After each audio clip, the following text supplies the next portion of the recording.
Right, so Kyron Horman has been missing since 2010 at the age of 7, and he's never been found.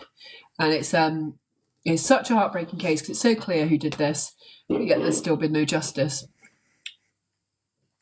So 7-year-old Kyron Horman was just like any other kid.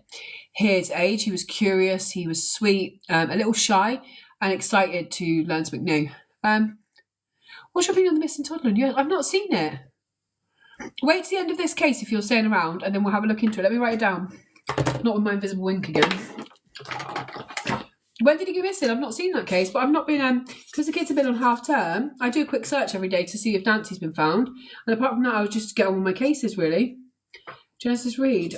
And I've been looking for Gus Lamont updates, so I'll have a look in it. He did love frogs. So Kyron was quite a shy kid, but he was polite. All adults said they loved him. And I was just about to get on. He was a kid you'd love to see in his nose, with his nose in a book, or proudly explaining how frogs would grow from tadpoles to full-grown hoppers. His favourite topic to talk about was frogs. And he was thoughtful and innocent, and the kind of child you could imagine would be safe at school, surrounded by teachers and friends. But for Kyron's family, June 4th, 2010 would be the worst day of their lives. A day that would unravel into a tangle of theories, accusations, and unanswered questions which would fracture his family forever. How could a young 7-year-old boy disappear from a school in the middle of a bustling day at a science fair? How did his family, especially his stepmother Terry Horman, go from a grieving loved one to the subject of intense scrutiny? So Kyron Richard Horman was born on September the 9th, 2002 in Portland, Oregon. His parents, Desiree Young, and his father, Kane Horman, had divorced not long after his birth. Now, while the split was amicable, Desiree's ongoing health issues led to a tough decision, and she decided, after sharing custody for the first 2 years, that she would give Kyron's father, Kane, custody, and she would allow him to live with his father. Now, Desiree lived separately, like in a complete different place. She lived quite far away from where they were, and Kyron was thriving under his dad's care.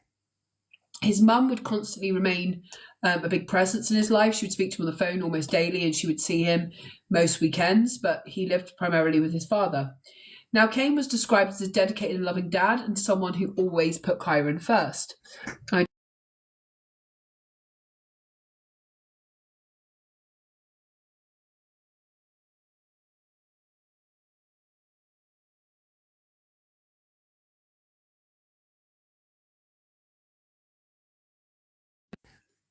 Sorry, my pictures are so far back in this case. This is Kyron with his dad, Kane.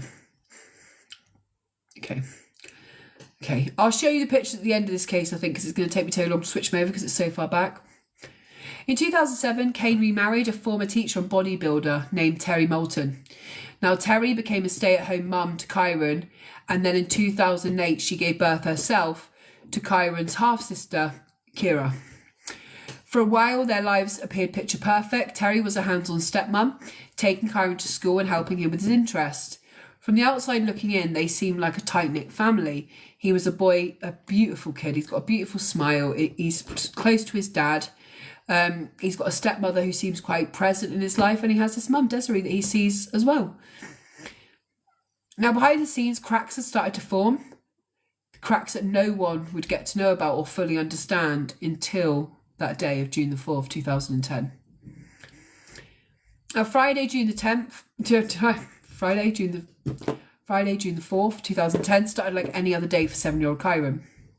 He went to Skyline Elementary School, and that school was holding its yearly annual science fair, and Kyron was excited. He had done a whole science project about his favourite subjects, frogs, and he wanted to show the whole school. And he had this project that detailed how frogs were born from, like, there was tadpoles and the cycle of the frogs, and then he wanted to show everyone. He was 7, and I'd literally got a 7-year-old myself, and I know how fixated they becomes on these things, whether it's World Book Day or Science Project Day or whatever. The kids live for this stuff. His stepmom, Terry, was the one to drive him to school that morning, and she later recalled they arrived around 8 a.m. with Kyron happily carrying his project inside. And she offered to help him carry it, and he's like, nope, my project. And he sat up at his table, and he was really excited. And Terry helped him set up and took a photo of him smiling in front of his science project to show his dad later on. The photo of Kyron in his CSI t-shirt and glasses, beaming with pride, would become the last known footage of Kyron. Terry told investigators that she left the school around 8:45 a.m. after watching Kyron walk towards his classroom. She didn't think anything was out of the ordinary, and she admits she didn't see him safely inside of the classroom. She said she last saw him just walking towards his classroom. But this is where Kyron's story kind of ends. The first sign that something is wrong comes at 3:30 p.m. Terry and Kyron's dad Kane went to meet Kyron's school bus at his usual stop. But when the bus comes home, Kyron's not on it. Shani, I love your new profile picture. That's beautiful. Confused, they say to the driver where Kyron was, and they say no, Kyron wasn't on the school bus this afternoon. He wasn't at school. So Terry and Kane then call Skyline Elementary to see if Kyron was there, and their world falls apart. They find out that Kyron hasn't been there all day. Hey, Pam. Despite Terry saying she'd seen Kyron head into his classroom, he hadn't been marked as present. He was never there for the register. As the investigation started, police tried to piece together Kyron's movements that morning. There was no clear indication that anything suspicious had happened at the school. Teachers and parents were coming and going for the science fair, and so there was slightly less kind of strictness around who was in the school. There was coming and going. Terry told authorities that after leaving the elementary school, she ran a bunch of errands that day. She said she went to 2 supermarkets to pick up items, including medicine, for her daughter Kira, who had an earache. From 10 a.m. to 11:40, she said she drove around the area, just aimlessly trying to soothe Kira in her car seat. And around 11:40, Terry went to a local gym for an hour-long workout and dropped Kira at the gym's daycare centre for children. And just before 1:30 p.m, Terry returned home and later posted the photo she'd taken of Kyron at the school fair. I do have that photo here on this phone. I'm going to show you on this phone quickly because I always put it with my notes, but it's going to take me ages to put up. So this is Kyron here with his science fair. You can see he's got the red-eyed frog, the tree frog, and the little cycle of the frog. And look how happy he is. He's literally so proud. And what an awesome science project he'd done. And he's made this little, like, a home of a frog there. And then he's got all the different things. It's amazing. Literally, I would have picked him as the winner. And this is the last ever picture taken of him at the school fair. At first glance, her timeline seems reasonable to investigators. There is no immediate evidence to contradict this. Kyron must have, for whatever reason, simply wandered off. But as the hours passed and Kyron remained missing, doubts began to creep in. One of the most baffling aspects of the case has been how Kyron could disappear from a school that was overflooding with people that day due to the science fair. There were parents, teachers, students moving about, and somebody must have noticed what happened to him, right? Someone must have seen where he went. At 5:30 p.m, the same day he went missing, an Amber Alert was sent out to all of the Portland public schools. They read Kyron Horman did not arrive home today. By 7 p.m. that evening, with Kyron By 7 p.m. that evening, with Kyron formally being classed as a missing person, search and rescue teams began combing through the dense woodland that surrounded the elementary school. So where Skyline Elementary School was, it was kind of like in the middle of this place, and then there was like woods. And they were like, he must have wandered out, he must have been upset, he must have like, was it something to say, hey Julie, he's going to be found in that wooded area, right? But they searched this forest, the hills, the winding roads, and it's an urgent search, and they find nothing. At 7:45, it's already being viewed as a really kind of different kind of case and very serious. Thank you, Julie Marie. And we know the FBI join at 7:45 that same night. And think of how quick that is. The fact he's reported missing around 3:15. Thank you, Julie. And we know the police get involved very quickly. Search has been done at 7:45 that same evening. FBI come in. By 8:15 p.m, news outlets are reporting on this case. Kyron quickly is all over the news, both locally and nationally. Flyers of Kyron's photo were distributed far and wide, and volunteers poured into the area to help. Now, in that first evening, is widely believed that Kyron's stepmom has said goodbye to him at school in the school halls, and for some reason after she's left, he's come away from the classroom and walked into the woods. But they don't know why. Now, at this point, Kyron's real mum has come into town, and she's saying, like, without his glasses, he couldn't see a thing, but he also has very poor eyesight with them. And he's not likely to go into a place he can't navigate. Now, as the search continued late into the night and throughout the weekend, hope of finding Kyron become dim, despite there being extensive searches done and substantially large areas covered. On Sunday, Terry, the stepmom, posts on Facebook at 8:58am saying she's ordered missing persons flyers. Her post says, "I've ordered 1,000 flyers. They'll be coming to our house. I will let people know when they're here and we can go from there. Thank you." On the Monday, with the kids back to school, 300 pupils and their parents are interviewed by detectives. And they're asked, like, were you there that day? Did you come to the science fair? Did you see Kyron? They're being all asked all of these questions, and they really have nothing to go on at this point. At this point, they get helicopters out, heat-seeking radars. They bring in dogs, and there's so much being done. Divers are brought in to search nearby bodies of waters. There's massive efforts being done here, but yet no sign of Kyron. So without much else going on, law enforcement, especially FBI, start looking at the normal things they look at. They look at those closest to Kyron. They look at Kyron's stepmother, because she's the last person to see him. And we know sometimes that stepfamily isn't always as kind of perfect as it seems. So they start looking into how things are at home. Did Kyron have any issues? Is his mum likely to have come and kidnapped him? All of those different things. Now, just to reiterate what Terry has said, she said that she goes to the science fair. She leaves around 8:45am. She sees Kyron heading towards his classroom. She goes to 2 supermarkets whilst trying to soothe her daughter with her earache to buy medicine. Then she drives around for a substantial amount of time trying to get her daughter to sleep to soothe her earache. Thanks, Carl. Then she spends an hour at a local gym, after which she goes home and sees Kane, and they go out to collect Kyron from the bus stop, right? Our investigators now begin to scrutinise the massive gaps in her alibi. They want to know what exactly in fine details Terry was doing, especially between 8:45am and 11:40 before arriving at the gym. Driving around for hours now seems to be a little bit too vague for them. They want to know, where did you go? Why? Now, as they set their sights on her alibi, a bombshell was dropped. Just days after the investigation into the disappearance of Kyron starts, Rafoldo Sanchez approaches authorities. He was the Horman family's landscaper, and he has something shocking to add to this case. Rafoldo tells police that 6 months before Kyron disappeared, Terry offers him a lot of money to kill her husband, Kane. According to him, Terry's approached him at the Horman home where he's doing gardening in January of 2010. Thank you, Michelle. And she says, "I'll give you a large amount of money if you would just kill Kane for me. I hate him." And Rafoldo just laughs because he thinks, oh, she's joking, she's nuts. And she says, "I'm not joking, I want him dead." And he feels when Kyron disappears that maybe she's found a different way to punish Kane other than death. Authorities took the claims very seriously, claiming it's serious enough to have Rafoldo wear a wire and have another conversation with Terry, hoping she'll incriminate herself.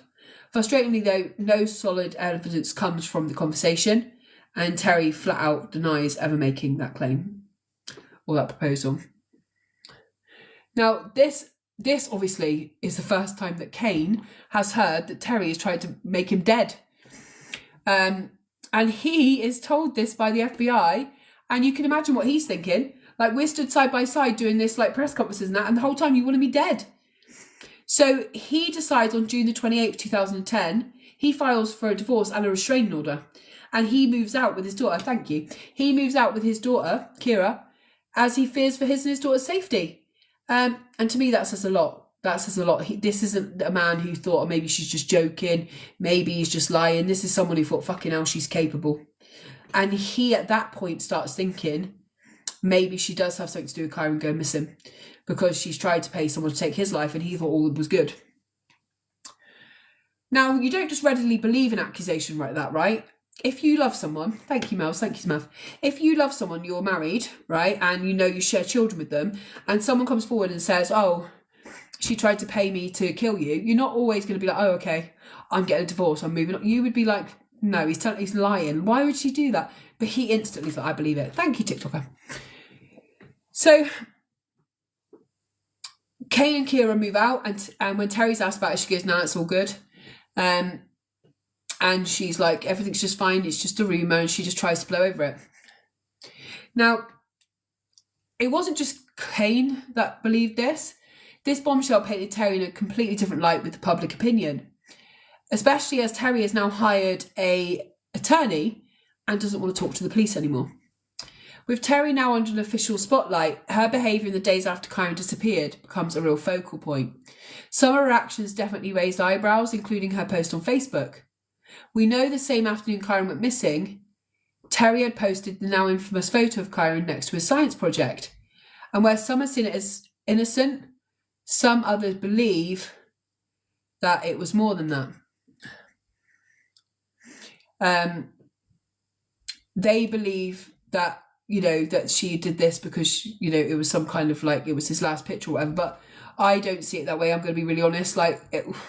My Facebook is private, and I post things about my kids at school all the time. If they win an award, if they do a science project, if they're in a dance competition or an anime event, I always post it so the rest of my family can see it. So I don't see it to be suspicious that she's posted this.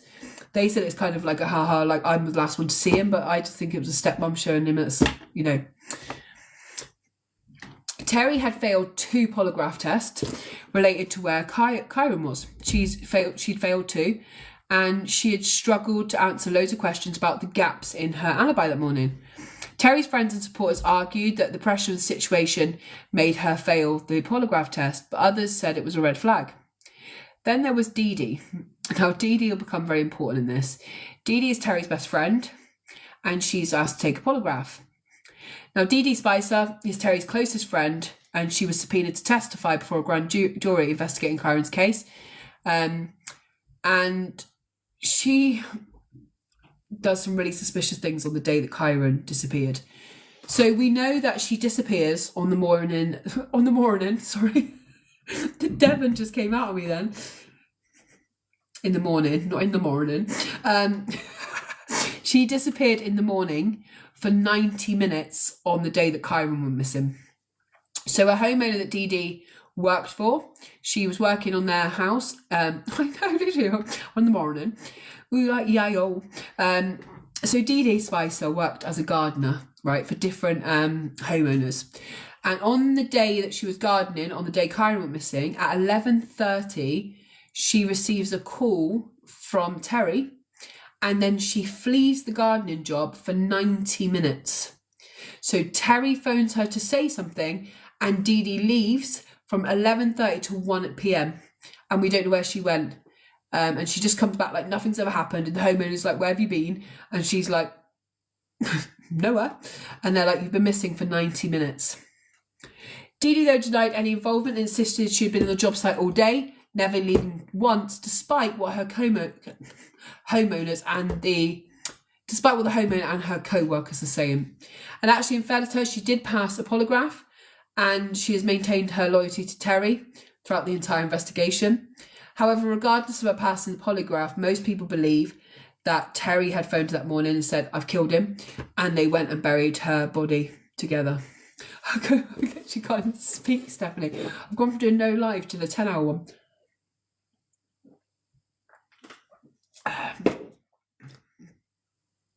So there was also rumours that Dee Dee and another friend had also burned phones in the week after Kyron disappeared.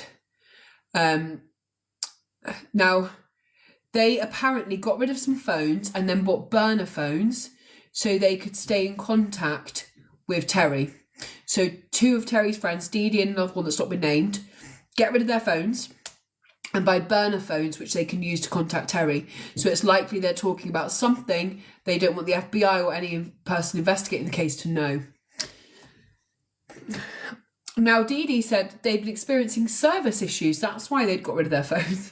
I've never known anyone to go, oh, I've only got 3 bar signal, better burn this bitch. So she just bought burner phones, tied them over until the service was back, which makes no sense to me.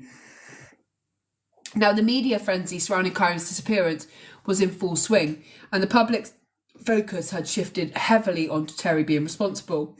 News outlets ran headlines speculating about her involvement, and they begin to look at Terry as the person who's responsible.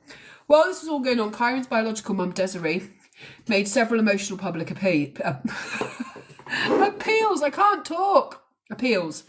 She was adamant that Terry knew more than she was letting on and begged her to tell the truth. And you can see Desiree from day one thinks that Terry knows. She doesn't believe what she's saying, and she begins to say it outwardly, like, please tell everyone what you've done with Kyron. And you can see in the beginning that Desiree probably believes that Kyron is alive somewhere, but it becomes quite clear later on that she's probably not. I know, I am, it's my ADHD. When I get tired, I literally can't talk. Now, as we talked about earlier, Terry had hired an attorney and was stopped cooperating with law enforcement. And this everyone sees as an admission of guilt. She says that this is just to protect herself, that she feels like she was getting blamed for things that weren't her fault. Now, T-shirts with pictures of Kyron's face on and relevant phone numbers were distributed for free in the area. And along with the normal photo was a new version that had been used, the editing software had been used to remove his glasses in case that people looking for him, if you had kidnapped him, you may have removed his glasses because there's something that are kind of specific to him, and they that's what you'd be looking for. 30 billboards were also put up in and around the city, 10 in English, 10 in Spanish, and 10 in Russian, due to the makeup of the town. Now, despite law enforcement in intense focus on Terry, no concrete evidence linked her to Kyron's disappearance, and authorities had spent over £1 million at this point, $1 million I should say, on the search, making it one of the most expensive searches in Oregon's history. By late 2010, with no significant leads or breakthroughs, investigators felt they had no choice but to scale the search for the 7-year-old back. Hey, Simi. Investigators had combed through nearly every forest, pond and trail, followed countless tips, conducted dozens upon dozens of interviews, done loads of lie detectors, analysed every possible sighting, but Kyron was still missing. It was a frustrated dead end for law enforcement, but for Kyron's family and the community, they just rallied together harder because they wanted to bring him home. With no solid leads or physical evidence, Kyron's disappearance has caused multiple theories to emerge over the years. And as always the case, each theory raises just as many questions as it answers. It has answers. I'm good, thank you, Simi. Now, these are the theories that we have left. Now, let me just be honest. There is a child came forward much later on and said that she saw Kyron leaving with Terry that morning.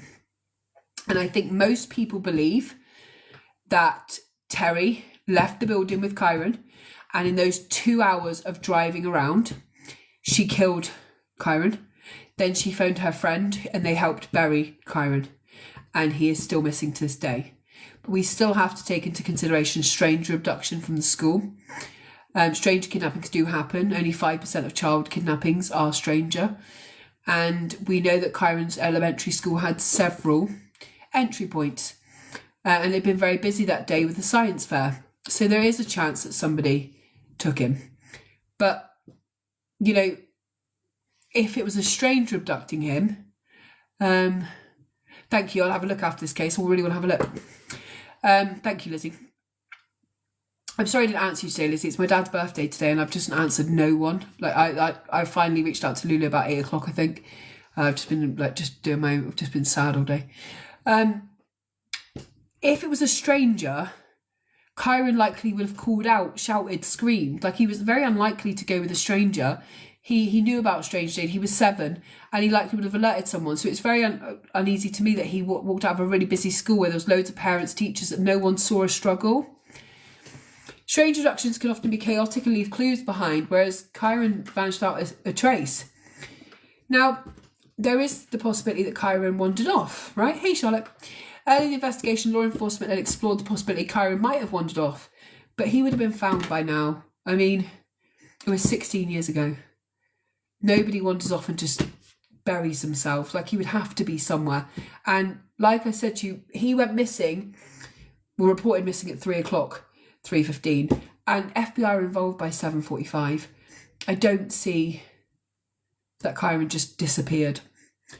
Kyron's family and friends were quick to point out this theory didn't match his personality. He was shy, cautious, with really poor eyesight. In fact, without his glasses, Kyron was practically blind, making it so unlikely he would have ventured out into a rough terrain on his own. And the third theory is that somebody who knew him took him, and the only person who had the motive, the means, and the opportunity is Terry. Now, we know the evidence against Terry is, first of all, the landscaper said that she had hated Kane and she wanted him dead. Now, if you want to kill a parent without killing them, you take their child. That would be the worst death to me if someone took one of my children. And maybe that's the ultimate way to punish Kane. You take his child. Then she failed the polygraph tests that said that she didn't know where he was or what happened to him. And then one of the things that always bothered me is when Kane took Kira, their daughter, and moved out, she didn't really fight it. And she didn't really try and get her back. And as a mother, I'd be like, held to the fucking no. And they didn't really have even evidence against her of this a murder for hire plot, just this Rafaldo's word. But Kane was like, you're not safe, stay away from me, I'm taking our daughter. And she was kind of like, yeah. And I think she knew that she just wanted to be so far away from police and courts and everything else because of what she'd done to Kyron. It seemed like she was kind of like, okay. Then they, you know, we have all of this, like she was the last one with him. She was the last one to see him. We know that she was a stepmother, that she's trying to break up with Kane. And we know he worked a lot, Kane. So we don't know she was ever always nice to Kyron. Kyron's mum said some things that happened around that time, that she started to feel guilty for him living with his father, and that only started once Terry got involved. So it's likely she never liked Kyron. If she could get Kyron out of the picture, she would have Kane and her daughter, a perfect little family, right? She didn't have to deal with Desiree anymore. She didn't have to deal with all the baggage. Now, at this time, police have chose not to charge Terry, and she's just gone on with her life. Now, the theory 4 is a coordinated cover-up, and this involves Terry. But this one suggests that her friend Dee Dee Spicer, who was allegedly unaccounted for during that 90-minute time, the critical time frame on that day, played a role, and the two friends with the burner phones then helped her to kind of cover this up.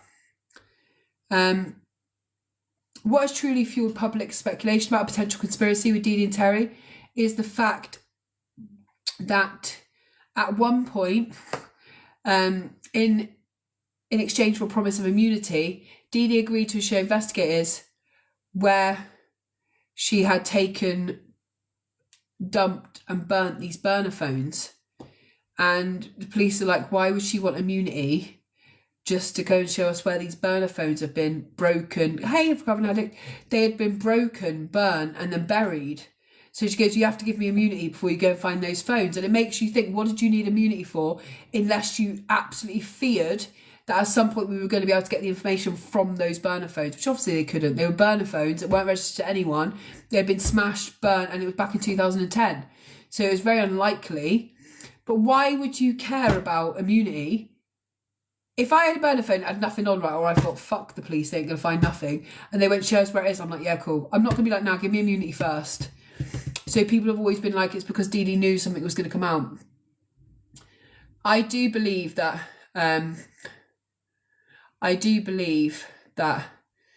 Terry is responsible. So another reason the theory of a coordinated cover-up is most popular, obviously on the internet, is because when all the kids and the parents were back on the Monday morning, which is what I said when the police went in and the FBI to question them, there were claims made by some of those parents saying they had seen an unidentified person sitting in Terry's white truck while she was in the building with Kyron. So parents say, well, the truck was in the car park, there was someone in it, but it wasn't Terry, which makes you believe was Dee Dee already in the car, in the truck. And then we have the kid that come forward and said, I saw Kyron leaving with Terry. So that kind of, and to this day, Terry's like, there was no one else inside the car. So that obviously makes you ask questions. Now, we know when Kane filed for divorce, he was also granted a restraining order.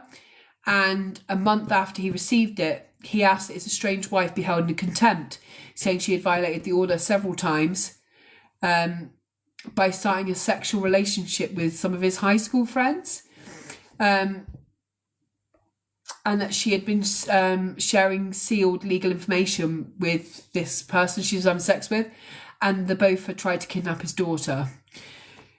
Now, she wasn't held in contempt, and the judge kind of said, well, she can sleep with who she wants, it doesn't violate your order. And the judge kind of said, well, she needs someone to talk to.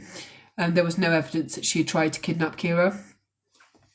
In 2011, investigators were able to track down Terry's ex-boyfriend, a man named Sean Rhea, who they had reason to believe had been the victim of a murder for hire plot gone wrong back in 1990. And they found this out from basically someone who was currently serving time in Oregon prison had confessed to taking part in a contract killing that had gone wrong over 20 years earlier. And it seems that Terry had paid for someone 20 years ago when she was in a relationship with Sean. She'd paid someone to kill him and it had gone wrong. She had been having a picnic lunch with him in a park when a man had jumped out of the bushes, fired a gun at Sean, but the gun had jammed, and so the man just ran off. And it's believed that that man had been paid for, and Terry seemed to think that a lot of times she should just kill people. So the years have moved on, 16 years have passed, and Kyron's case has grown cold. Over the years, his family, especially his mum Desiree, continued to fight for answers. And she's especially outspoken in the fact that she believes that Terry took Kyron's life. In 2012, 2 years after Kyron was last seen, Desiree filed a £10 million suit against Terry, accused of being responsible for Kyron's disappearance. However, after a lawyer struggled to depose Dee Dee, who had now doubled down and said she'd never even met Kyron despite being Dee Dee's best friend, and then pled the fifth 143 times during deposition, the lawsuit was dropped. Terry, though, was still being thrust into the spotlight. 2 years after Desiree's civil suit in June of 2014, Kane took Terry to court again, this time fighting for sole custody of his daughter, who was now 5. The judge agreed with Kane's claims about Terry being mentally, having instability, but rather than award sole custody, he awarded Terry bi-monthly supervised visits. However, the judge did say that he was going to give her supervised visits because she was a prime suspect in Kyron's disappearance. And it's a lot for authorities to say that. They normally would say person of interest or we can't rule her out, but he said, nah, she's the main suspect. Now, we often see that an accused will go on TV to clear their name. And we know that Terry appeared on Dr. Phil. And she did not really clear her name. She told Dr. Phil she believed Kyron had been kidnapped by a man in a white pickup truck, just like hers. And at one point, Dr. Phil asked Terry about the state of her and Kane's marriage at the time her stepson went missing, and she admitted it had been an unhappy one. Well, considering she'd always maintained she and Kane had been happy as Larry, now she's admitting that she wasn't happy at all and wanted to get out of the marriage. But Terry has denied that she had anything to do with taking Kyron.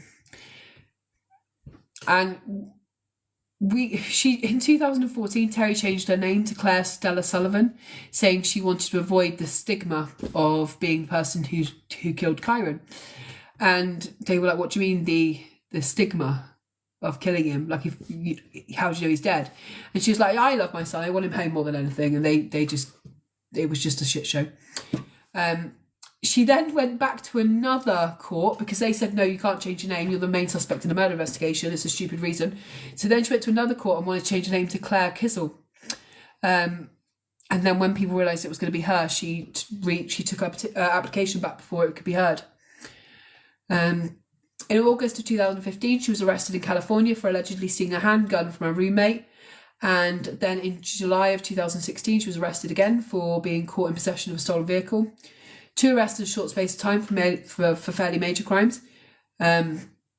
Seems to suggest her life was spiralling at that point. And now we are 16 years down the line. We know that in 2017 she remarried a man named Jose de Jesus Vanquez in Nevada. and we are now at the 16th anniversary almost when it comes to June of Kyron's disappearance, and we are no further on.